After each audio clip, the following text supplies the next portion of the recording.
T2 എക്സാമിന് വേണ്ടി prepare ചെയ്യുന്നവരാണോ? എങ്കിൽ നമുക്ക് കുറച്ച് ടിപ്സ് നോക്കിയാലോ.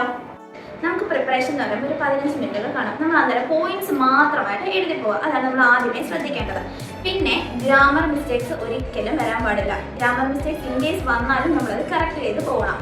പിന്നെ റേഡാമെറ്റൽസിന് നമ്മൾ ഒരുപാട് ഇമ്പോർട്ടൻസ് കൊടുക്കുന്നുണ്ട്. പക്ഷേ റേഡാമെറ്റൽസ് ഇമ്പോർട്ടൻസ് കൊടുക്കുന്ന പോലെ തന്നെ നമ്മൾ വരുന്ന പോയിന്റ്സിനും അതുപോലെ ഇമ്പോർട്ടൻസ് കൊടുക്കണം. രണ്ടും ഒരേ സ്പീഡിൽ പറഞ്ഞു. റേഡാമെറ്റൽ ഒരു സ്പീഡിലും പോയിന്റ്സ് വേറൊരു സ്പീഡിലും പറയാൻ പാടില്ല.